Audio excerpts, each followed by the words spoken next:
श्रीमन्नारायण नारायण नारायण श्रीमन्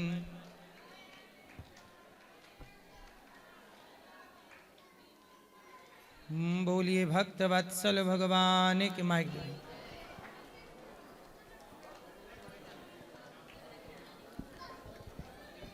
जय श्री राधे गुरुजी। जय श्री राधे। कैसे हैं आप? जी बढ़िया गुरुजी। हम सत्करतार की तरफ से एक अभियान चला रहे हैं, नशा मुक्ति अभियान। उसमें हमें आपका साथ मिला, बहुत बहुत धन्यवाद। हम आपके बहुत आभारी हैं गुरुजी, थैंक यू सो मच। तो उस नशा मुक्ति अभियान के तहत क्या क्या काम होता है आपके यहाँ? नशा मुक्ति अभियान के थ्रू हम एक मेडिसिन को लोगों के समक्ष लेके आते हैं जिसका नाम है एडिक्शन किलर। वो मेडिसिन जो रहती है वो पूरी तरीके से आयुर्वेदिक जड़ी बूटियों द्वारा बनाई गई है, और जो भी लोग किसी भी प्रकार का, जैसे बीड़ी, गुटखा, तंबाकू, खैनी, किसी भी प्रकार का अगर कोई नशा करता है तो उन लोगों को हम वो मेडिसिन देते हैं। तो ये मेडिसिन पूरी तरीके से आयुर्वेदिक होती है, तो इसका कोई साइड इफ़ेक्ट नहीं है, तो ये आसानी से कोई भी ले सकता है। तो इससे शराब वराब भी छूट जाती है? जी बिल्कुल, किसी भी तरीके का नशा होगा, खैनी, गुटखा, शराब, दारू, किसी भी तरीके का। बहुत अच्छी है दवाई। तो ये दवाई कहाँ कहाँ मिल जाती है? ये दवाई हमारे प्लेटफॉर्म पे मिलती है, सत्करतार की जो वेबसाइट है उस पे मिलती है। बाकी हमने यहाँ आपके आश्रम में भी एक सेटअप लगाया है, अगर किसी ज़रूरतमंद को ये दवा लेनी है तो वो वहाँ से जानकारी लेके दवा ले सकते हैं। दवा का नंबर मतलब दिया गया है, तो दवा उनके पास आ जाती है।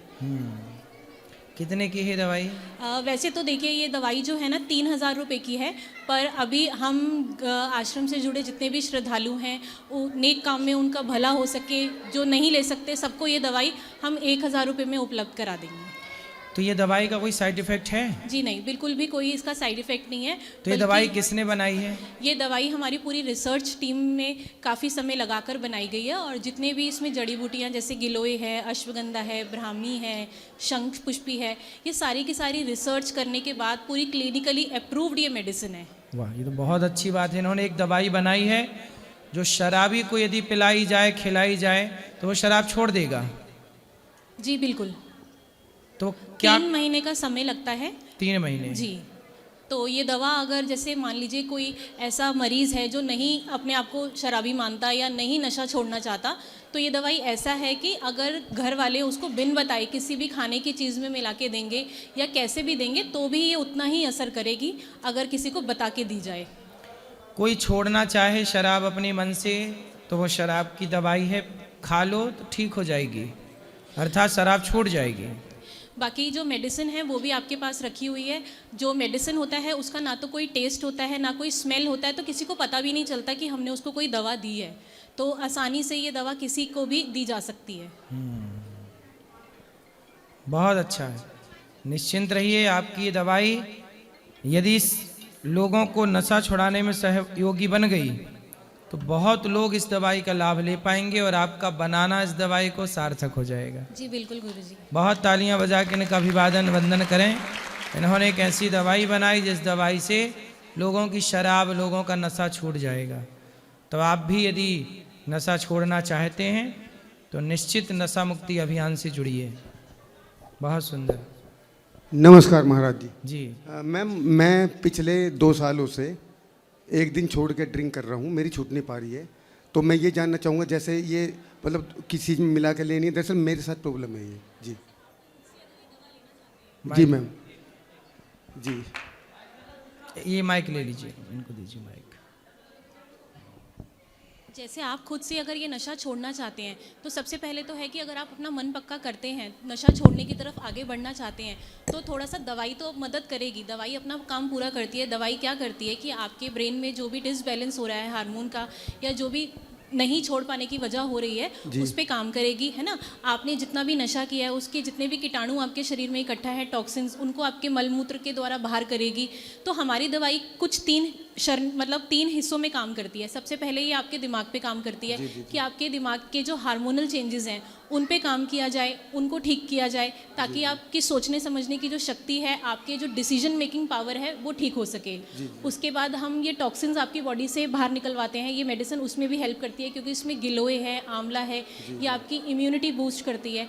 तीसरा, ये आपके विड्रॉल सिम्टम्स वो होते हैं जैसे कि अगर आप नशा छोड़ना चाहते हैं लेकिन आप छोड़ने में आपको दिक्कत हो रही है, चक्कर आ रहे हैं, उल्टी आ रही है, सर दर्द हो रहा है, तो ये मेडिसिन उन सब चीज़ों पे भी काम करती है कि आपको ये सारी समस्याएं जो हैं वो ना आए। अच्छा मैडम, जैसे ये दवाई है आयुर्वेद, इसका कोई साइड इफेक्ट नहीं सर, इसका कोई साइड इफेक्ट नहीं है। जी मैम। सुंदर, बहुत बढ़िया।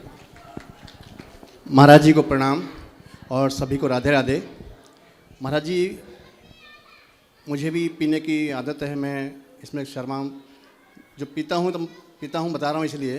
लेकिन मैं एक चीज़ इनसे जानना चाहता हूँ कि ये कितने समय में ये दवाई काम करती है अपना, और दूसरा इसमें कोई हानिकारक केमिकल तो ऐसा नहीं है ना जो बॉडी को। पूरी तरीके से आयुर्वेदिक औषधियों द्वारा बनाई गई है।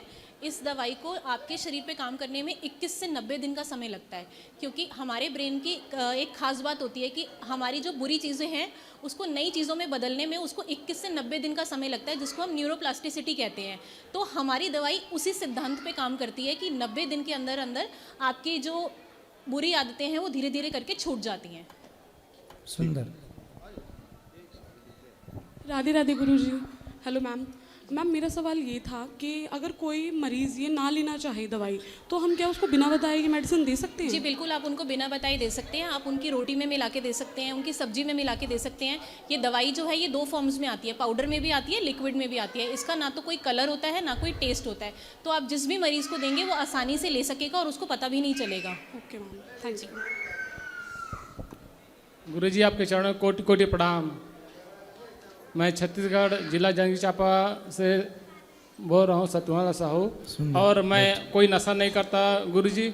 आपसे गुरु मंत्र लिया हूँ और 2021 लॉकडाउन से मैं आपका कथा सुन रहा हूँ। 6 साल हो गया मैं आपका कथा सुना तो सब छोड़ दिया, लेकिन इससे पहले मेरे से अपराध हुआ है कि मैं पहले मछली, अंडा, सिगरेट, बीड़ी पी रहा था। तो इसके लिए गुरुजी मेरे को मार्गदर्शन कीजिए। अब तो नहीं पीते खाते? अब नहीं पीते खाते तो आप अच्छे हैं। सब अब आप छोड़ दीजिए, अब छोड़ दिए हैं। अब नित्य सत्संग करिए, अच्छे काम करिए, बस पैसे कमाइए। अच्छा, दूसरा प्रश्न गुरुजी, करिए। मेरा दूसरा प्रश्न है कि धुंधली कौन थी और उसका उद्धार कैसे हुआ? धुंधली धुंधकारी की मौसी थी। अच्छा। पर धुंधली उसे अपना पुत्र मानती थी। हाँ। और धुंधकारी उसे बहुत परेशान करता था। हाँ। अंत में कुएं में कूद करके उन्होंने आत्मदाह कर लिया। पर भगवान की कृपा से जब भागवत सुनी, गोकर्ण जी ने भागवत सुनवाई, तब उनका उद्धार हो गया। गुरुजी, तीसरा प्रश्न है कि वर्ण कितने प्रकार के होते हैं? वर्ण क्या? वर्ण? हाँ। अब जैसे हिंदी में तो वर्णमाला है, तो नहीं, ब्राह्मण क्षत्रिय वाला। अच्छा, वर्ण 4 वर्ण है। 4, हाँ। ब्राह्मण, क्षत्रिय, वैश्य, शूद्र। इनका कार्य कौन कौन सा है अलग? उसको ब्राह्मण का काम है यज्ञ करना, यज्ञ कराना, दान लेना, दान देना, हाँ। वेद पढ़ना, वेद पढ़ाना। कोटि कोटि प्रणाम गुरुजी। राधे राधे सबको। जी गुरुजी प्रणाम। मैं दिल्ली से आया हूँ और स्पेशल आपकी कथा सुनने आया था, आपकी बातें सुनने आया था। अभी मैंने बहन जी की बात सुनी दवाई को लेकर। आपको लगता है कि यूथ इस दवाई पर विचार करेगी, विमर्श करेगी? आपने जो कहा कि इस दवाई का असर होगा, कैसे भरोसा कर सकते हैं इस दवाई पर आप? अब ये दवाई पे भरोसा तो बहन बताएंगे कैसे कर सकते हैं, आप बताइए। इस तरफ मुंह करके, इस तरफ जी बोलिए। दवाई पे भरोसा आप इसलिए कर सकते हैं क्योंकि हमारी जो दवाई है वो प्रॉपर क्लिनिकली टेस्टेड दवाई है। ऐसा नहीं है कि हमने 4 जड़ी बूटी मिलाई और आपके आगे रख दी। इस दवाई को बनाने में कई साल लगे हैं। कई ऐसे आपके जैसे जो नशा करते लोग हैं उनके ऊपर हमने ये उनके प्रयोग में ये दवाई लाए हैं, उन्हें रिजल्ट मिले हैं, तभी ये दवाई हम आप लोगों के समक्ष लेके आए हैं। एक्सपेरिमेंट हो चुका है। जी बिल्कुल। बाकी ब्राह्मी, गिलोय, अश्वगंधा, इन पे तो वैसे भी क्लिनिकली बहुत रिसर्च हुई है और इनमें यही सारे हर्ब्स जो हैं वो डाले गए हैं। एक आखिरी सवाल, इस दवाई को कैसे ऑनलाइन ले सकते हैं ये और बता दीजिए। आपके पीछे एक सेटअप लगा हुआ है, एडिक्शन किलर सत्कर तार के नाम से। आप वहाँ जाके एक नंबर दिया गया, आप उसके ऊपर कॉल करेंगे, वो आपको कनेक्ट कर लेंगे, सारी आपकी डिटेल हिस्ट्री लेके, किस चीज़ का नशा करते हैं, कब से करते हैं, क्या रीज़न है, तो उसके अकॉर्डिंग फिर ये दवाई हम आप तक पहुँचाते हैं। प्रणाम गुरुजी। सुंदर सुंदर, अच्छा है, लोगों का नशा छूटना चाहिए, कुल मिला के बात ये है। जी बिल्कुल। आपकी दवाई उसमें मददगार है। गुरुजी प्रणाम, राधे राधे। जी गुरुजी मैं डिजिटल मीडिया चलाता हूँ, पत्रकारिता में काम करता हूँ। गुरुजी सच्चाई दिखाते हैं तो 90% लोग पीछे पड़ जाते हैं। जैसे किसी नेताओं की गरीब शोषित पीढ़ी जो लोग होते हैं गाँव में, ग्रामीण परिवेश में, वहाँ जाके मैं उनकी कवरेज उठाता हूँ, उनकी समस्याएं बताता हूँ। वहाँ के जो लोग होते हैं वो हमारे पीछे पड़ जाते हैं सर, सच्चाई सुनने को कोई तैयार ही नहीं है। आजकल मीडिया सच बोल कहाँ रही है? अभी बोलने नहीं देते गुरुजी, मजबूर कर देते अभी हैं। धर्मेंद्र मरा नहीं है और मरने की न्यूज चला दी पूरी इंटरनेशनल मीडिया ने। अब बताइए, अब मीडिया ही झूठ बोल रही है। वाले 10% है गुरुजी, झूठ वाले 90% हो गए, चलने नहीं देते। देखो ऐसा है, सच्ची बात की ना न्यूज नहीं होती। जैसे हम गलत हैं, आपका बेटा गलत है, माना कि, तो आपका बेटा गलत है तो ये क्या न्यूज है? आपका बेटा गलत है तो आप उसे समझाओगे, बेटा ये गलत है ना? इसका मतलब ये नहीं कि आप अपने गांव में प्रचार करोगे, सुनो सुनो बेटा गलत है। बेटा भाई आपका बेटा गलत तो आप समझाओ उसे, उसकी न्यूज बना के दुनिया को बताने से क्या फायदा होगा? जो गलत है उसे गलत कहा जाए। न्यूज का मतलब, पत्रकारिता का मतलब आजकल केवल झूठ बन गया है दोस्त। अभी धर्मेंद्र मरा नहीं है और मार डाला उसे न्यूज वालों ने। गुरुदेव अगर कोई सच बोलता है तो उसे मजबूर कर देते हैं झूठ बोलने पर, ज्यादा दिन चलने नहीं देते उनको, इसलिए जिंदा को मार दिया मीडिया ने। वो तो गुरुजी ऐसे इसलिए मीडिया पे भरोसा नहीं करते अब लोग, क्योंकि जिंदा जो आदमी है उसे मारने की न्यूज चला दी, मार दिया मीडिया वालों ने, तो कौन विश्वास करेगा न्यूज पर? बताओ, मीडिया पर कौन भरोसा करेगा? मीडिया, ये बात आप आज जानते हो कि नहीं? मीडिया स्वयं गलत न्यूज़ें दिखाती है, ये बात आप मानते हो कि नहीं? बिल्कुल सर, मानता हूँ मैं। फिर तो जब गलत दिखा रहे हैं तो विश्वास कौन करे? फिर आप सच कितना भी दिखाओ। आप एक बार डालडा घी की, नकली घी की मिठाई बेच चुके, अब कितना भी देसी घी की मिठाइयाँ बेचो, लोग यही समझेंगे मिठाई गलत है। क्योंकि गुरुजी सारे तो झूठ नहीं बोलते, अगर कुछ सच बोलते हैं तो उन्हें भी लोग मजबूर कर देते हैं। फिर आप सच उनका सहारा, कोई आम आदमी कोई सहारा नहीं बनता। वो भी आप अच्छे हैं, आप अच्छी खबरें दिखाइए, कुछ अच्छा काम करिए। न्यूज का काम ना, देखो बहुत सारी न्यूज वाले क्या करते हैं कि दबाव बना बना के लोगों को परेशान भी तो करते हैं। जो व्यक्ति गलत नहीं है उसे भी परेशान करते हैं न्यूज वाले। अब जैसे अभी आपने देखा होगा, किसी माँ का बेटा, वो अभी एक मर्डर हो गया है कि लड़की ने अपने पति को मार डाला। बिल्कुल।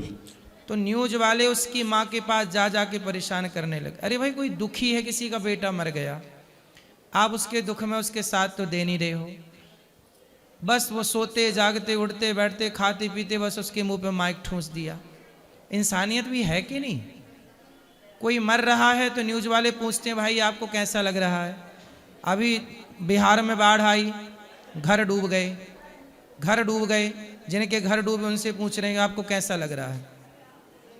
अब आप पूछिए कि किसी का घर डूबा हो, उससे आप पूछे कैसा लगेगा? उसे मजा आ रहा होगा ना, वो खूब खुश होकर नाच रहा होगा। ये कोई सवाल है? बेहुदा सवाल तो मीडिया करती है। गुरुजी सारे तो एक जैसे नहीं होते ना सब। भाई मीडिया तो लगभग हमें एक जैसी दिख रही है।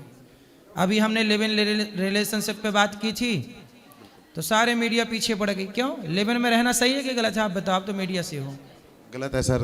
तो काहे मीडिया वाली बोल रही थी कि अनुरुद्धाचार गलत है? मीडिया का विरोध, उसका लिव इन का विरोध। गुरुजी उसमें आम लोगों ने तो सपोर्ट किया था आपका। आम लोग सपोर्ट करे, पर मीडिया क्या है? मीडिया केवल झूठ चलाएगी? मीडिया है तो कुछ भी दिखाएगी, जिंदा को मार डालेगी। सब एक जैसे नहीं होते सर। कुछ चैनलों ने सही भी बताया था, कुछ चैनलों ने सही बाद में बताया, जब उन्हें लगा कि भाई ये बात सही बोल रहे हैं बाबा जी। पहले तो उन्होंने भी गलत दिखाया। इसलिए मीडिया का काम सनातन विरोधी षड्यंत्र करना हमें समझ में आया है। षड्यंत्र है मीडिया का सनातन को तोड़ना। इसलिए आप कौन सी मीडिया चलाते हैं राम जाने, आप सही होंगे यदि सनातनी है तो। पर आज तक जितनी मीडिया मैंने देखी अपने स्तर से, मीडिया दिन रात सिर्फ झूठ बोलती है। अभी धर्मेंद्र जिंदा है और उसकी मारने की खबर सब चला दी। ये झूठ, इतना बड़ा झूठ किससे छिपेगा? आप बताओ ना। वो तो गुरुजी योगी जी ने और राजनाथ सिंह जी ने सभी ने पोस्ट की थी सर। तो मीडिया से सुन के की ना, तो मीडिया पर भरोसा था तो कर दी। अब पता चला कि भाई इस पर भरोसा नहीं है।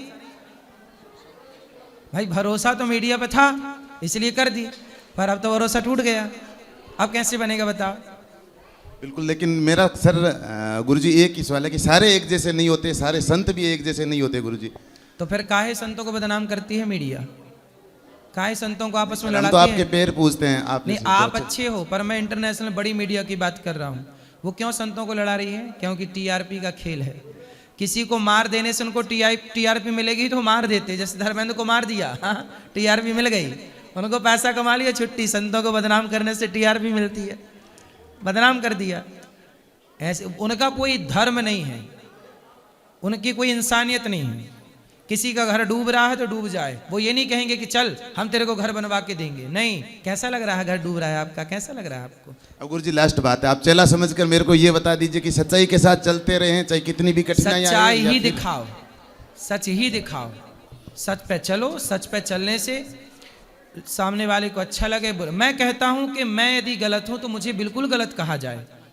गलत को गलत कहना पाप नहीं है दोस्त, सही को गलत कहना पाप है। मीडिया ने अभी जो गलती की संतों को बदनाम करने में, यदि कोई संत गलत था या गलत है, आप बिल्कुल गलत कहिए। मैं गलत हूं तो मुझे गलत जरूर कहिए, पर मैं सही हूं। मैं कह रहा हूं कि लिव इन में रहना किसी भी लड़का लड़की के लिए सही नहीं है, गलत। भारत का कल्चर नहीं है लिव इन। जब मैं सही कह रहा हूं तो मुझे गलत क्यों कहा जा रहा है मीडिया के द्वारा? मतलब मीडिया वो है, सही को सही दिखाओ, गलत को गलत। अब गौरी गोपाल में इतनी सेवाएं चल रही हैं, अब मीडिया वाले नहीं बोल रहे हैं कि इतनी सेवा चल रही है, तो एक खबर दिखाई सेवा की? नहीं दिखाते। 30,000 लोग भोजन करते हैं गौरी गोपाल में, एक खबर दिखाई? नहीं। अनिरुद्धाचार्य ने किया लिव इन का विरोध। क्यों? तुम सपोर्ट करते हो? क्या कहें बताओ आप? सही को सही कहो, गलत को गलत। मैं गलत हूं तो जरूर गलत कहो, पर गलत नहीं हो, सही को आप गलत कहते जा रहे हैं। कहते ये कोई मीडिया है? ये कोई मीडिया के संस्कार है? ये केवल भौंकना है, इसे भौंकना कहते हैं हमारी देसी भाषा में। दिन भर भौंकते रहो बस। क्या होगा? क्या कर लिया भौंक भौंक के भी उन्होंने? सच्चाई को दुर्योधन मिटाना चाहा, शकुनी मिटाना चाहे, मिटा सका? तुम्हारे गधों के मिटाई मिटेगी? इसलिए आप सच दिखाओ, सही को सही कहो, गलत को गलत। ये नहीं कि गलत को आप सही कह दो, सही को गलत कह दो। जितने गलत हैं उन्हें तो मीडिया जीजा बनाए बिठाई है, गलत को गलत नहीं कह रही है वो, और सही को संतों को बदनाम किए पड़ी है ऐसी। राधे राधे इसलिए गुरुजी। भरोसा कोई नहीं कर रहा मीडिया पे। मीडिया के झूठ सबके सामने आ गए। एक नंबर का झूठा काम चल रहा है इस समय। गुरुजी मेरा भी एक वो है, जैसे कि हमने आपके सत्संगों से बहुत शिक्षा ली है कि आप संकल्प की मतलब शिक्षा देते हैं, संयम के बारे में हमें बहुत ज्ञान देते हैं। तो हमारी जो सत्कर्ता की ये जो अभियान है नशा मुक्ति एडिक्शन किलर के थ्रू, तो आप इसमें हमारा सहयोग करते हैं और मतलब आप किस तरीके से मतलब हमारा भी मार्गदर्शन करेंगे कि हम इस जो रास्ते पे हमारी कंपनी जो चल रही है वो सक्सेसफुल हो, कैसे मतलब थोड़ा सा आप। देखो ऐसा है, यदि आपने जो दवाई बनाई है, यदि उससे लोग खा रहे हैं और खाने के बाद यदि उनका नशा छूट रहा है, तो अपने आप आपकी दवाई और आपकी कंपनी आगे बढ़ने लग जी जाएगी। बिल्कुल। और मैं भी अभी आपकी दवाई पे ना कुछ लोगों को एक्सपेरिमेंट करा रहा हूँ। यदि ये सही खरी उतरती है कि हाँ नशा छूट गया, तो मुझे लगता है कि धरती की सबसे अच्छी दवाई ये होगी कि जो लोगों को नशा से मुक्त करा दे। ना जाने कितनी माँओं का सिंदूर उजड़ जाता है, कितनी बहनों का भाई और कितने बच्चों के सिर से बाप का साया चला जाता है। लेकिन आपकी रिसर्च ने यदि नशा मुक्ति की आपने दवाई बनाई और वो लोगों पर ठीक ठीक काम करने लग गई, लोगों को जैसा आप बता रहे हैं यदि वैसी खरी उतर गई, तो मुझे लगता है कि इस धरती की आज तक की सभी दवाइयों में सबसे उत्तम दवाई यही होगी। धन्यवाद गुरुजी। जो लोगों को नशा से बचाए, जो लोगों को गलत से बचा ले, उससे अच्छा क्या हो सकता है। तो आपकी रिसर्च को प्रणाम है। और आप सभी जो यदि शराब पीने वाले हैं, यदि आप छोड़ना चाहते हैं तो जरूर एक बार आप प्रयास कर सकते हैं। खुश रहिए। राधे राधे गुरुजी। जी। मेरा क्वेश्चन ये था कि जब हम किसी मंदिर में जाते हैं और वहाँ के पंडित जी जब हमें कोई प्रसाद देते हैं तो वो प्रसाद हम खा सकते हैं जब हमारे हाथ में कोई पूजा का सामान हो तो? क्योंकि मैंने सुना है कि प्रसाद खाने से हम जूठे नहीं होते। प्रसाद खा सकते हैं, प्रसाद खा के आप थोड़ा सा जल लेके आचमन भी कर सकते हैं, थोड़ा सा जल पी सकते हैं। प्रसाद तुरंत ग्रहण करना चाहिए, बात सही है। यदि आप तुरंत नहीं ग्रहण कर सकते तो प्रसाद लेके हाथ में, और उसे जैसे ये प्रसाद मिला आपको तो प्रसाद को सबसे पहले माथे से लगा के प्रसाद को प्रणाम करके आप उसे रख सकते हैं, घर जाके भी खा सकते हैं। और उस समय हमें जल नहीं मिला और हमें प्रसाद खाना पड़ेगी तो उसके बाद हम अपना सामान है वो उठा सकते हैं या नहीं? कौन सा सामान है? जो हम रखे हैं पूजा का सामान। हाँ, उठा सकते हैं। और एक और क्वेश्चन था, मैंने ये सुना है कि जब हम बर्तन साफ़ करते हैं तो उसमें स्टील के बर्तन भी होते हैं और प्लास्टिक के भी होते हैं, तो हमें दोनों बर्तनों को अलग अलग साफ़ करना चाहिए? क्योंकि मैंने ये सुना है कि प्लास्टिक के बर्तन को स्टील के बर्तन के साथ साफ नहीं करते हैं, नहीं तो वो जूठे हो जाते हैं। नहीं, प्लास्टिक के बर्तन आपके यहाँ क्या क्या हैं? जैसे छन्नी हो गई, चाय की छन्नी, तो हम उसे अलग साफ कर सकते हैं, अपने बर्तन के साथ भी साफ कर सकते हैं? बर्तन के साथ ही साफ करेंगे, सब साफ होते चलेंगे। साफ हुआ फिर जूठा कैसे होगा, खराब कैसे होगा? तो ऐसा नहीं है ना कि स्टील के बर्तन को अलग साफ करो और प्लास्टिक के बर्तन को अलग? नहीं, सब एक साथ ही हो। कहाँ अलग अलग इतना टाइम रखा है लोगों के पास? राधे राधे। कौन बता दिया आपको ये सब? मैंने सुना था ये। चलो आप एक साथ साफ कर लिया करो। राधे राधे गुरुजी। जी गुरुजी, मेरा ये प्रश्न है कि मन को मतलब एकत्रित कैसे करें? एकत्रित? मतलब मेरा मन है तो एकत्रित नहीं होता है, इधर उधर घूमते रहता है। कहाँ कहाँ जाता है? मतलब इधर कोई बात, फिर उधर, इधर उधर, मतलब इधर चला मैं उधर चला, पता नहीं मन किधर चला, ऐसी है समस्या। जी। देखो, मन को कंट्रोल करने के लिए, मन को साधने के लिए सत्संग चाहिए। भगवान का नाम जप करो, अपना गोल बनाओ, लक्ष्य। आप क्या है आपका लक्ष्य? मतलब मेरा जीएनएम में एडमिशन हुआ है। तो बस पढ़ो, मन लगा के आगे बढ़ो, उस फील्ड में आगे जाओ, और यहाँ वहाँ से मन हटाओ। मन तो कंट्रोल करना पड़ता है। जी गुरुजी। आप कहो जी होता नहीं है, ऐसा कोई काम नहीं है जो नहीं हो सकता। और मेरा ठीक है गुरुजी, राधे राधे। करने से सब होगा। एक मिनट। राधे राधे गुरुजी। जी सर, मेरा ही लड़का है, इनको जैसे जीएनएम में एडमिशन हुआ, इनको आशीर्वाद दीजिए कि अच्छा से पढ़े। बिल्कुल पढ़ेगा मन लगा के। अच्छा गुरुजी, लड़का है कि पुत्र है? हाँ, वो मेरा पुत्र है। हैं? पुत्र है। जो लड़ता रहे वो लड़का, जो लड़ता रहे, लड़का किसे कहते हैं? लड़ता रहे वो लड़का। जो पिता के रास्ते पर चले वो पुत्र, इसलिए पुत्र है, बेटा है। बहुत अच्छा, ठीक चलेगा, निश्चिंत रहिए। गुरुजी, एक और बात है, थोड़ा भी मतलब तेज ऐसी करने से ना गुस्सा आ जाता है, मतलब लगता है गुस्सा आने। चलो बेटा, गुस्सा नहीं करना, मन लगा के। आज गुरुजी, एक और मतलब मेरा क्वेश्चन है कि मतलब पहले का हम गुरु मंत्र गांव में मतलब गुरुजी का मतलब गुरु मंत्र ले लिए हैं तो दोबारा भूल गए हैं, तब क्या करेंगे फिर? भूल गए हैं तो ले लो फिर से, उन्हीं गुरुजी से पूछ लेना, वो दे देंगे। आपसे ले सकते हैं गुरुजी? वो गुरुजी हैं? हाँ, बाकी बहुत दूर है। आप अब दिल्ली रहते हैं वो। अच्छा। उनका लड़का सब दिल्ली रहते हैं तो दिल्ली सब। ठीक है, आप ले सकते हैं। ठीक है गुरुजी, राधे राधे। खुश रहिए। गुरुजी प्रणाम। मैम, मेरा सवाल आप ही से है। बहुत अच्छे तरीके से ब्रांड लिख दिया जाता है आयुर्वेदिक, और बहुत अच्छे तरीके से विज्ञापन भी होता है। क्या वास्तविकता में जो बाहर दिखाया जाता है आयुर्वेदिक पोस्टर पे, क्या अंदर भी वही गुणवत्ता है? जी बिल्कुल। आयुर्वेदिक जो औषधियाँ हैं, हम लोगों ने उन पे भरोसा करना छोड़ दिया है। नहीं तो हम घर घर में, हर रसोई में हम आयुर्वेदिक औषधियों का ही प्रयोग कर रहे हैं। अगर हम उन्हें पूरी निष्ठा के साथ उनका सेवन करें, उनको जैसे बताया जाता है, उनका क्या परहेज़ रहता है, किस तरीके से आपकी दिनचर्या का पालन होना चाहिए, अगर आप वो सारी चीज़ें करते हैं तो आयुर्वेदिक औषधियाँ सबसे बेस्ट औषधियाँ मानी जाती हैं।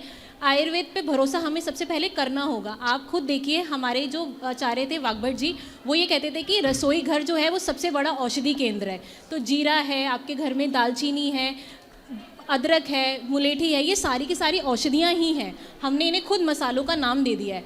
अब अगर हम उन्हें दवाई में प्रयोग करते हैं तो इसका मतलब ये नहीं कि वो केमिकल बन गए, वो अभी भी जड़ी बूटी की औषधियाँ ही हैं। मैम एक कड़वा सवाल हो रहा है मेरा आपसे। हाँ जी। मार्केट में एक से एक ब्रांड है नशा छुड़ाने के लिए, आप ही की दवाई सबसे बेस्ट क्यों है? इसकी क्या, क्यों भरोसा किया जाए आपकी दवाई पर? देखिए, बेस्ट तो जिसको जो ठीक हुआ है वो खुद से कहेगा कि हम बेस्ट हैं।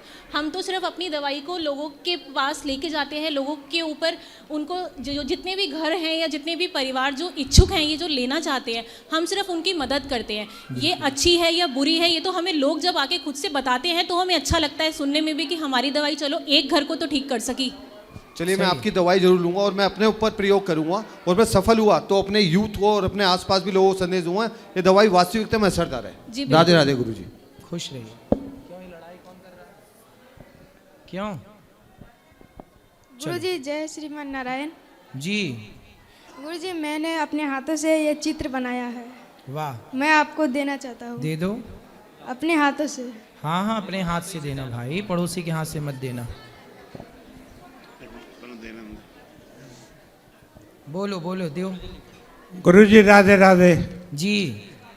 गुरुजी, मैं अपने आश्रम और आपके सिक्योरिटी के बारे में थोड़ा सा चिंतित हूँ। खुश रहिए। हाँ, आपके आश्रम और सिक्योरिटी के बारे में थोड़ा सा चिंतित हूँ। इसकी सिक्योरिटी थोड़ी सी बढ़नी चाहिए जी। अच्छा ठीक है, बढ़वा देते हैं। महाराज जी की भी और आश्रम की भी सिक्योरिटी बढ़ना चाहिए। हाँ जी। अब देखो, सिक्योरिटी बढ़ाने के लिए पैसा चाहिए, लोग लगाओ, पैसे देने पड़ते हैं। हमारे पास इतना पैसा नहीं है, जितना है भगवान के भरोसे सब ठीक है। आप लोग ही हमारी सिक्योरिटी हैं। आप ही आएं और प्रेम से यहाँ की सेवाएं करें।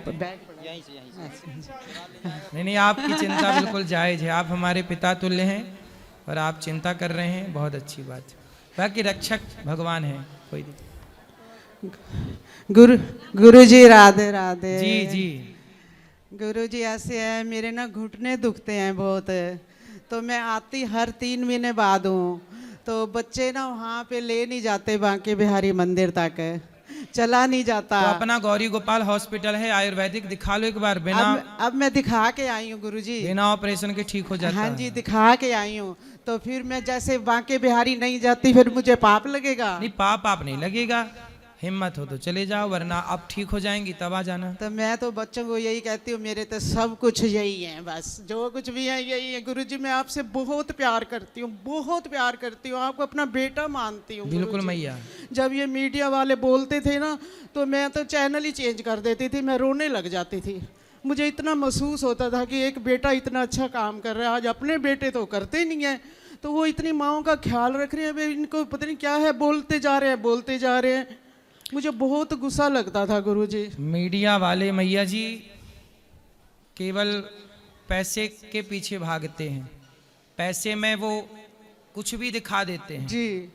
उन्हें पैसे कमाने होते हैं, और संतों को बदनाम करने से उनको टीआरपी अच्छी मिल जाती है जी। उनके ऐड बिकने लग जाते हैं महंगे।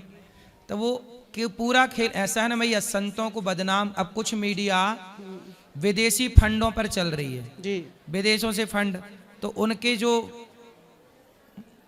ऊपर के किलबिस बैठे हैं वो बोलते रहते हैं कि भाई इसको बदनाम करो, ये चलाओ, तो उनको पैसा मिलता है, उनको चलाने से मतलब है। मनमाना हो गया है मैया, तो जैसे जो अच्छा लग रहा है वो कह रहा है। गुरुजी, मेरे पति को 9 साल हो गए हुए। मैं जब से आपसे जुड़ी हूँ ना, मैं इतनी सही हो गई हूँ ना, मेरी दवाइयाँ भी बहुत कम हो गई हैं और मैं खुश भी रहती हूँ। तो मेरे बच्चे बहुत आपको सराहते हैं, बहुत प्रशंसा करते हैं कि हमारी माँ जी गई। और वो पता है क्या कहते हैं गुरुजी, अभी ना मेरा पोता 24 साल का है पोता, कहता है मम्मी इनकी ना शादी करके जाना, अभी आपको कुछ ना हो। वो इतना प्यार करते हैं बच्चे हमको। तो मैं कहती हूँ मैं गुरुजी की वजह से जी रही हूँ, वैसे मैंने जीना नहीं था। मैं आपके पास 5 साल पहले आई थी, मैं तब से रेगुलर आ रही हूँ। हाँ गुरुजी, मेरे पे कृपा बनाए रखना, मेरे बच्चों पे। खुश रहिए, खुश रहिए। गुरुजी राधे राधे। जी।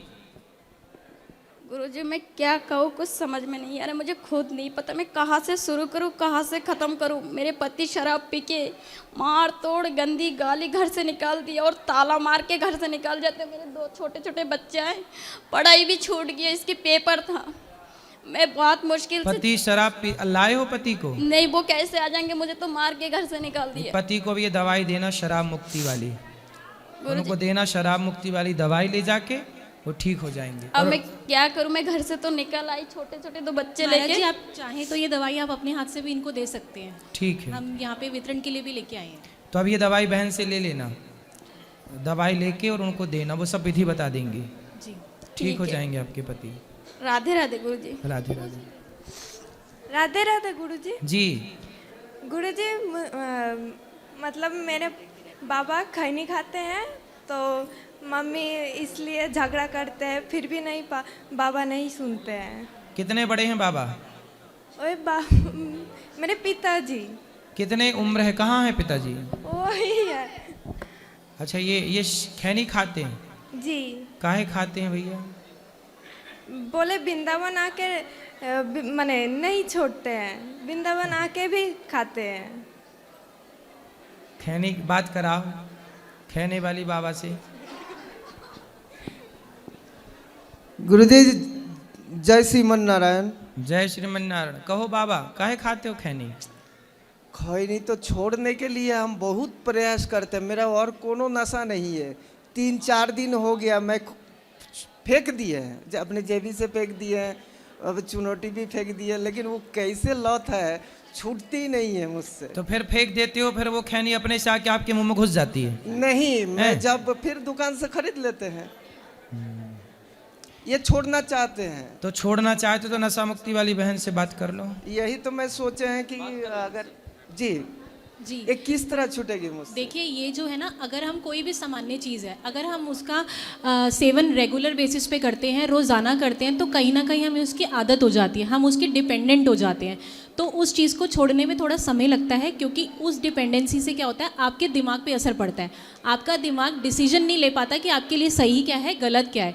तो दवाई जो है वो आपके ये मदद करेगी कि आपके दिमाग में जो हार्मोनल चेंजेस हो रहे हैं या जो हार्मोनल गड़बड़ हुई है उसको ठीक करेगी। तो आपकी जो सोचने समझने की शक्ति है, आपका जो कंट्रोल है अपने ऊपर, वो बढ़ेगा। तो आप आसानी से नशा छोड़ सकेंगे, चाहे वो खैनी हो, चाहे वो गुटखा हो या तंबाकू, कोई भी नशा हो। ये तो मैं आपके कंपनी आपके ऊपर मैं बहुत आभारी रहूँगा अगर मेरा ये छूट गई नशा। एक्चुअली मैं आयुर्वेद से ही हूँ और 25 साल से मैं प्रैक्टिस करता हूँ, प्रैक्टिशनर हूँ। वेस्ट बंगाल के रहने वाले हैं, लेकिन बहुत प्रयास करने और कोनो नशा नहीं है, लेकिन चोरी छुपा के खाना पड़ता है। आपने कभी आयुर्वेदिक औषधियाँ ट्राई करी हैं? जैसे ब्राह्मी हो गई, शंख पुष्पी होगी, अश्वगंधा हो गया, इन सब का कॉम्बिनेशन बना के आपने कभी ट्राई करा है? एक होता है कि आपने 2 दिन अश्वगंधा लिया, 2 दिन ब्राह्मी ली और छोड़ दी, कभी कड़वी लगी भी, कैसी लगी? ना, मेरे पास जो अश्वगंधा है, आपका शतावरी है, मूसली है, सारे डब्बा के दवा सब अलग अलग मैं बना के रखे हैं, लेकिन आपका ये जो कॉम्पोजिशन दवाइयाँ मुझे बहुत अच्छा लगी है, क्योंकि इसमें सारे ही ऐसे हर्ब्स हैं जो आपके अच्छा है। जी बस आपका सुधार होना चाहिए, होना चाहिए, बस भगवान सब ठीक करेंगे। ठीक है। जय श्रीमन नारायण। मैं एक्चुअली मेरा खानदान जो है वैद है। आप एक बार लीजिए, फिर हमसे मिलिएगा फिर। जी, जब आपका छूट जाए तब मिलिएगा। हाँ, कल तो दीक्षा ले रहे हैं, उसके बाद में तो आना जाना रहेगा। हाँ ठीक है, फीडबैक देंगे। प्रणाम। प्रणाम। चले बच्चों को दो, बोलो। ओम श्री महागणाधिपतये नमः। ओम श्री उमा महेश्वराभ्याय नमः। वाल्मीकि गुरुदेव के पद पंकज सिरनाय। सुमिरे मात सरस्वती हम पर हो सहाय। मात पिता की वंदना करते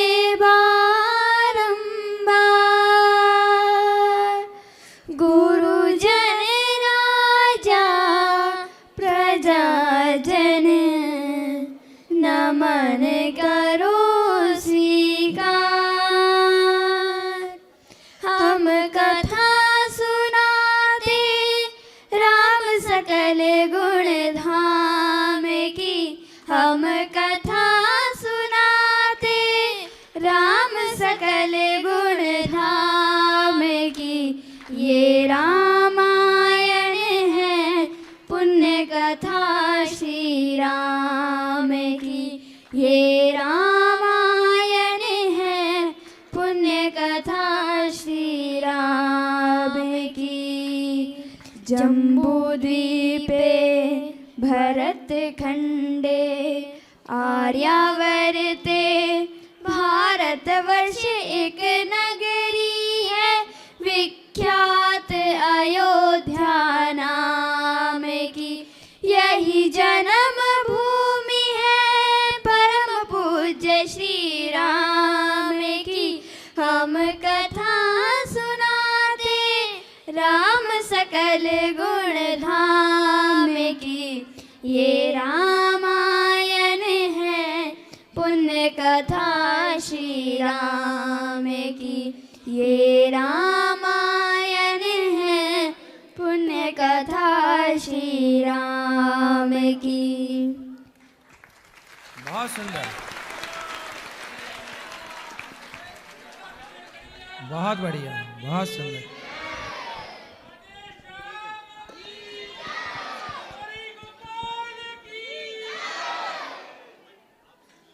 हाँ सुनाइए। गुरुजी जय श्रीमन नारायण जी। गुरुजी आपकी रामायण सुनकर ना, मैंने भागवत सुनकर बहुत जिंदगी कतई सफल हो गई कतई, और कल से आपका दर्शन ना हुआ तो मैं तो मतलब भगवान तो है ही, मगर आपको भी भगवान ही मानती हूँ मैं। हम सब भगवान के दास हैं, गुरुजी आप कथा सुनते रहिए। और नाम दान लेने चाह रहे हैं कल सुबह 8 बजे। ठीक। काल चक्र ने घटनाक्रम में ऐसा चक्र चलाया, राम सिया के जीवन में फिर घोर अंधेरा छाया।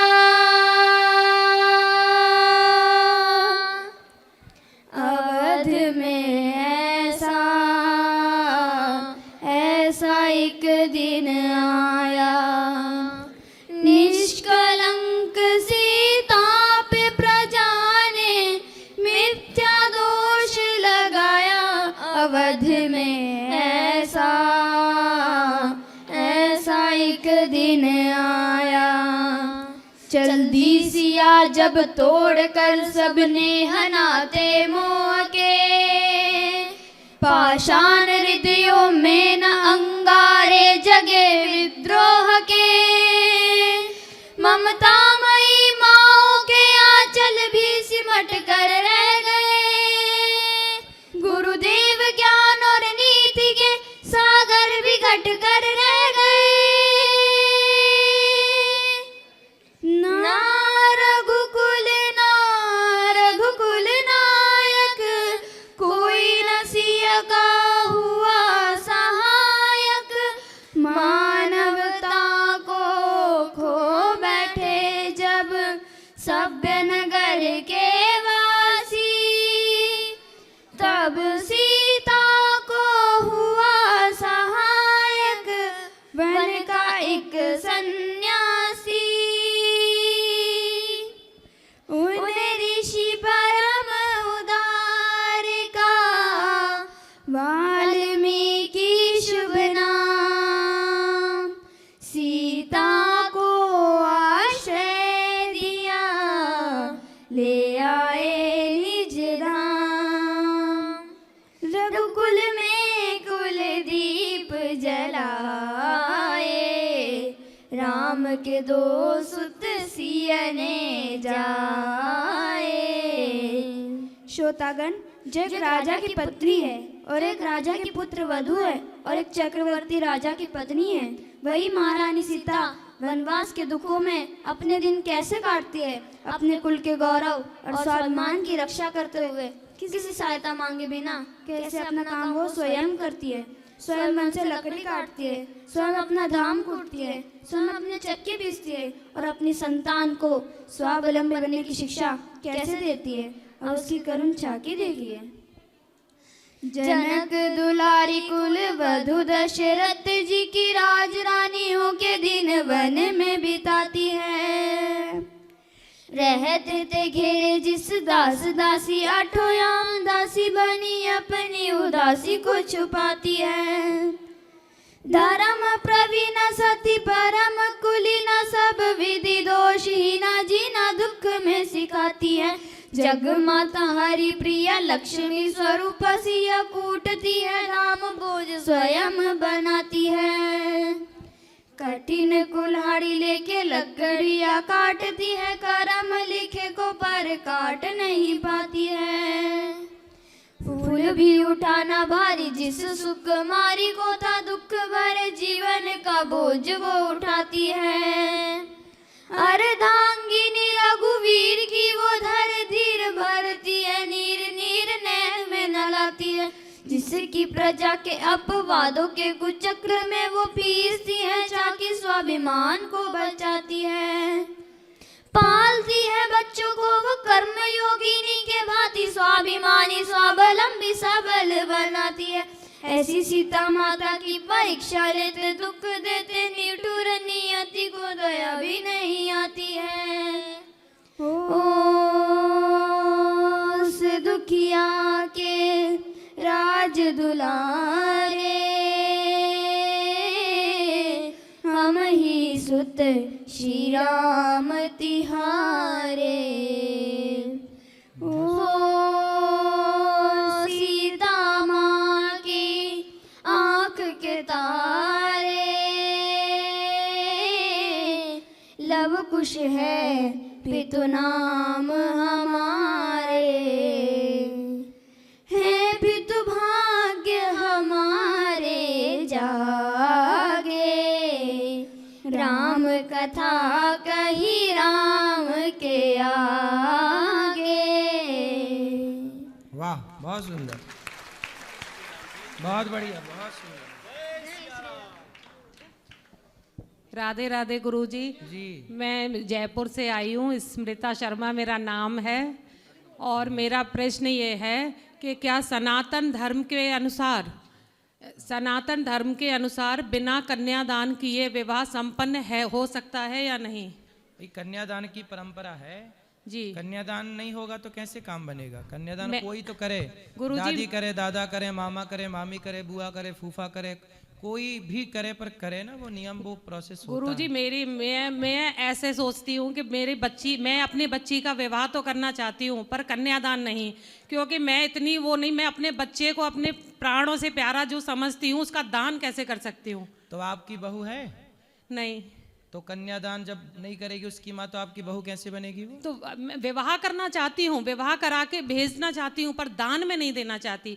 कोई वस्तु थोड़ी है मेरी बच्ची जो जिसको मैं दान में दे दूँ। तो जनक जी से ज्यादा होशियार आप हैं, जनक जी ने तो किया था कन्यादान, उनसे ज्यादा समझदार आप हैं मतलब।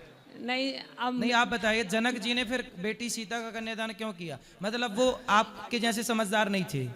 अब मेरा मार्गदर्शन मतलब आप करें। कौशल्या के पिता कौशल नरेश समझदार नहीं थे, जिन्होंने अपनी कौशल्या नाम की बेटी का दान दशरथ जी को कर दिया। राम की माँ कौशल्या का भी तो कन्यादान हुआ है। वो तो महान थे, मैं इतनी महान नहीं हूँ ना, मुझे अपने बच्चे का दान में नहीं दे सकती। आपके पिताजी कोई वस्तु नहीं है ना बच्ची। आपके पिताजी ने आपका कन्यादान किया कि नहीं? जी किया था। तो आपके पिताजी मूर्ख थे मतलब? अब उन्होंने किया, लेकिन मुझे ऐसा लगता है कि नहीं, तो क्या करना चाहिए? क्या विवाह संपन्न नहीं माना जाएगा अगर अपने लगने? देखो, शास्त्र ऐसे नहीं है कि लग क्या रहा है, लग क्या नहीं रहा। जो नियम है, जो शास्त्र, जो वेद कहते हैं वही धर्म है। यद्यपि शुद्धम वेद विरुद्धम ना करणीयम।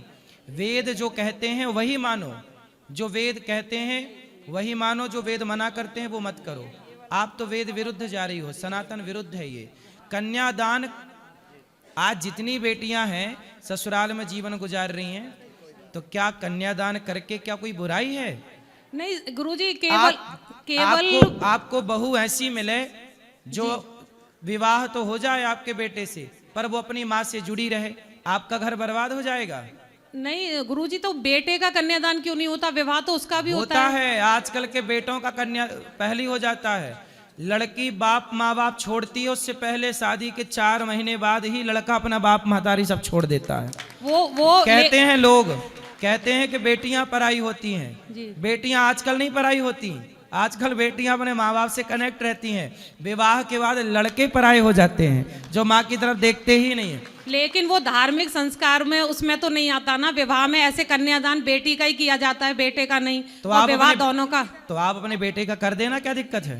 आप अपना बेटा दे देना अपने बेटी के माँ बाप को, ले जा हमारा बेटा तुम रखो, हमारी बेटी हम खुद रखेंगे। नहीं रखे, ऐसा करो, फिर आप नई परंपरा शुरू करो, रखेंगे। आप अपना बेटा दान कर देना। है बेटा आपका? गुरुजी रखने की पहले बात कितने नहीं बेटे है। हैं आपके? एक बेटा एक बेटी। हाँ, तो आप अपना बेटा दान कर देना और बेटी दान मत करना। शुरू करो ना आप, फिर आपको देख के और करेंगे अड़ोसी पड़ोसी। नहीं, तर्क सम्मत जवाब जैसे आप दे रहे तर्क हैं। दे तो रहे हैं कि आप शुरुआत करो ना। नहीं, आप अपना बेटा दान कर देना। जी कर दोगी? नहीं ना, मैं बेटा करना चाहती हूँ ना बेटी करना बस चाहती हूँ। बातें करना चाहती हो कि बेटा दान क्यों नहीं होता? कुछ करने की आई नहीं, मैं नहीं करूंगी। सिर्फ बस। विवाह करना चाहती हूँ, बेटी विदा करना चाहती हूँ, लेकिन वो मेरी भी रहे और वहाँ की भी रहे ऐसे। तो आजकल विदा, क्या आप अपनी माँ की नहीं हो? अभी ये बताओ। लेकिन दान वाली ये बताओ, आप अपनी माँ की हो कि नहीं? जी हूँ। तो आपके माँ बाप ने आपका दान किया? लेकिन फिर भी पराया धन तो बोल देते हैं ना, पराया तो कर देते हैं ना। उस दान के ही कारण माँ बाप भी पराया मान लेते हैं। पराया कोई नहीं मानता, कोई बाप अपनी बेटी को कभी पराया नहीं मानता, कोई माँ अपनी बेटी को कभी पराया नहीं मानता। पराया केवल ये पराई बात, ये पराया शब्द गलत है जी। पराया शब्द को डिलीट कर दीजिए सब लोग अपनी डिक्शनरी से। बेटी कभी पराई नहीं होती, मेरे मतलब बेटी कभी पराई नहीं होती। इस घर से उस घर जाना ये विधि का विधान है, इसी से संसार चलता है, इसी से व्यवस्था। ये संसार की व्यवस्था कैसे बनेगी? यदि लड़की सदा मायके में रहेगी, कन्यादान नहीं होगा, तो वो मायके से ससुराल नहीं जाएगी, तो ससुराल कैसे आगे बढ़ेगा? संतान कैसे होगी? फिर व्यवस्थाएं कैसे बनेगी? नहीं, विदा करने के लिए बेटी ससुराल भेजेंगे, लेकिन पहले उसका एक घर था, अब 2 घर है ऐसे। अच्छा ये बताओ, बेटा पुत्र धन होता है कि नहीं? पुत्र धन? हाँ, होता है कि नहीं? धन तो नहीं, पुत्र है, लेकिन धन कैसे हो जाएगा? धन हाँ, तो धन को मेरी तो किसी माँ, को भी दे सकते हैं। इसलिए आपके अभी समझ नहीं है। जी। शास्त्र कहते हैं गौधन गजधन, जैसे गौधन होता है, गाय है मतलब धन है, जमीन है मतलब धन है, सोना को धन बोला जाता है, जमीन को धन बोला जाता है, ऐसे पुत्र भी धन है, पुत्री भी धन है। शास्त्र कहते हैं बेटा बेटी क्या है? माँ बाप का धन क्या है? बताओ, माँ बाप का धन क्या है? अरे जमीन जायदाद तो कोई बड़ा धन नहीं है, माँ बाप का सबसे बड़ा धन ही संतान है। बेटा बेटी धन होता है? बेटा बेटी क्या होता है? मेरे बच्चे हैं, लेकिन धन तो नहीं मान सकते। आपके समझ नहीं है तो हम उसका तो हम पढ़ा नहीं सकते ना आपको। धन होते हैं, संतान को धन बोला जाता है। पूछना अपने पढ़े लिखे लोगों से कि धन क्यों जी संतान को धन बोला जाता है कि नहीं? हैं? ये सब तो बोल रहे हैं, आप ही होशियार हैं बस। सारा धन एक तरफ और पुत्र धन एक तरफ, इसलिए पुत्र भी एक धन है, कन्या भी एक धन है, ये आंख भी एक धन है। पुत्र का दान नहीं करेंगे, पुत्री का कर देंगे। आप करो ना, मैं बोल तो रहा हूं अपने बेटे का दान आप करो, शुरुआत आप करो, फिर दूसरे करना स्टार्ट करेंगे। आप कर दो अपने बेटे का दान। कब कर रही हो बताओ तारीख? मैं तो विवाह दोनों का करूंगी, लेकिन मेरी इच्छा ये है कि दान ना दूं। बेटा दान नहीं करोगी? ना बेटा ना बेटी। बेटा... लेकिन बेटी को विदा करके ससुराल भेजेंगे। हाँ। ऐसा नहीं है, बेटी को भेजेंगे, सब कुछ है। हाँ। लेकिन एक दान से ऐसे लगता है ना जैसे एकदम पराया कर दिया। दान देके तो भूल पराया जाना, क्यों भूल जाते करना हैं ना। दान का मतलब है कि दान किया और भूल गए। आजकल तो बेटियां कन्यादान होने के बाद जाती हैं और लेके जाती हैं 5 लाख बाप का, और ससुराल से लेके आती हैं 20 लाख वापिस, तलाक सहित 20 लाख। ये आजकल तो देखो दान करने के बाद ही वापस आ जाती हैं, नहीं आ जाती। दान किया था तो वापस क्यों आ गई? तलाक क्यों हो गया? आप बताओ। वही तो गलत है, वो भी गलत है। क्या गलत है? तलाक लेना कि दान देना? नहीं, दान वस्तु का कर सकते हैं, बच्चों का कैसे करेंगे? अब देखो, शास्त्रों की बात नहीं माननी तो आप मत मानो, पर परंपरा यही है। जनक जी ने कन्यादान किया, रुक्मणी जी के पिता भगवान श्री कृष्ण का जब विवाह हुआ, उनके पिताजी आए, पूरा विधि विधान बाद में हुआ, सब कन्यादान हुआ। तो सब प्रकार की विधियां हैं, कन्यादान करना चाहिए, यही शास्त्र की परंपरा है, यही सनातन की परंपरा है। आपको नहीं करना, आपके अपने मनमाना आचरण करना है तो आजकल मनमाना, शादी के पहले लड़का लड़की लिव इन में रह रहे हैं, तो ये मनमाना है कि नहीं? तो आजकल तो मनमाना, आजकल बेटा अपने माँ बाप को घर से निकाल दे रहे हैं, मनमाना है कि नहीं? जब आजकल सबको ही मनमाना करने लग गया तो आप भी कर लो मनमाना, क्या दिक्कत है? नहीं, कोई रोकेगा थोड़ा? शास्त्र के अनुसार वो विवाह संपन्न माना जाएगा या नहीं? देखो 8 प्रकार के विवाह होते हैं, 8 प्रकार के विवाहों में सबसे श्रेष्ठ विवाह यही है कि कन्यादान हो। बाकी सब विवाह इस विवाह से श्रेष्ठ नहीं है। बाकी सब विवाह हैं, माने जाएंगे जी, परंतु कन्यादान का विवाह जो परंपरा है, क्यों से तोड़ना चाहती हो परंपराओं को? बिगड़ना क्या है भाई? कन्यादान करो, उसके बाद भी आपका बेटी से माँ से आना जाना रहे, प्यार मोहब्बत रहे, दुख सुख में एक दूसरे के काम आओ। माँ बाप को जरूरत पड़े तो बेटी सपोर्ट करे, बेटी को जरूरत पड़े तो माँ बाप सपोर्ट करे, सब कुछ रहे। एक अच्छी बेटी बनाओ, एक अच्छा संस्कार दो। ये नहीं कि हम शास्त्रों की बात नहीं मानेंगे। इसी चक्कर में आज के लड़के गीता नहीं पढ़ते, रामायण नहीं पढ़ते, बोले शास्त्र हम मानते नहीं। जब आप लोग ऐसी बात करोगे, सनातन धर्म मुसलमान कभी नहीं कहता कि मैं कुरान नहीं पढ़ूंगा, कुरान के अनुसार नहीं चलूंगा। बस सनातनी बस कहता है मैं धर्म के अनुसार नहीं चलूंगा, वेद पुराणों के अनुसार। जब आप नहीं चलोगे तो आपकी संतान क्या चलेगी? नहीं, चलने के लिए चलना चाहते हैं, इसीलिए आपसे पूछ रहे हैं कि ऐसा मतलब है, हो सकता है या नहीं हो सकता। अपनी बेटी को योग्य संस्कार दीजिए और जो प्रोसेस है वो पूरा कीजिए। इसके बाद भी आपका प्रेम बना रहे। माँ और बेटी का ज्यादा प्रेम भी अच्छा नहीं होता, ज्यादा प्रेम के कारण ही तलाक हो रहे हैं। ये बात आप सहमत हो इस बात से कि नहीं? जी जी। तो फिर काहे तुम बेटी का घर बिगाड़ने पे तुली हो? नहीं, बिगाड़ना नहीं, वो अलग चीज हो गई, वो बिगाड़ना नहीं चाह रहे। चलो ठीक है, ठीक है गुरुजी, मतलब मैंने समझ लिया कि शास्त्र के अनुसार कन्यादान जरूरी है, जरूरी है। और बेटी और माँ का जितनी दूरी रहे विवाह के बाद उतना बेटी के लिए सही है। कल आपकी बहू आएगी और आपकी बहू यदि आपको टाइम देगी तो आप बहुत अच्छी बहू मानोगे, और आपकी बहू आपके पास बैठ के अपनी माँ से बात करती रहेगी तो आप कहोगे भाई मेरी बहू अच्छी नहीं है। नहीं, माँ से भी कर सकती है, करे बात। हाँ। दिन भर करती रहे? नहीं, दिन भर तो आप ही बताओ, दिन भर तो क्या करेंगे? फिर करते हैं लोग। हाँ। आजकल आप नहीं सुन रहे समाज में कि बेटी और माँ इतना कनेक्ट है कि घर टूट रहा है, कोई फर्क नहीं पड़ रहा है। क्या आप नहीं देख रहे हैं समाज में? जी। जब देख रहे हैं तो उसे देखिए और सुधार करिए जी। और बेटी और माँ का प्रेम बना रहे। पर इतना भी ना, देखो महाभारत में एक कथा है कि एक गाय बछड़े को चाट रही थी, गाय बछड़े को चाट रही और इतना चाटा कि बछड़े को खून आ गया। अर्जुन जागे, अर्जुन ने कहा कन्हैया मैंने आज एक सपना देखा है। क्या सपना? बोले गाय अपने बछड़े को इतना चाट रही थी, इतना चाट रही थी कि बच्चा चिल्ला रहा था और उसके खून गिर रहा था, उसके सारे बाल झड़ गए और मांस निकल आया, लाल हो गया, खून बह गया। तब भगवान मुस्कुरा के बोले अर्जुन ये कलयुग में होने वाली घटना का आपको सपना आ गया। क्या घटना है प्रभु? तब भगवान बोले कलयुग में माता पिता अपने बच्चों से इतना प्रेम करेंगे, इतना प्रेम करेंगे कि उनका वही प्रेम उन बच्चों को बिगाड़ देगा, बर्बाद कर देगा।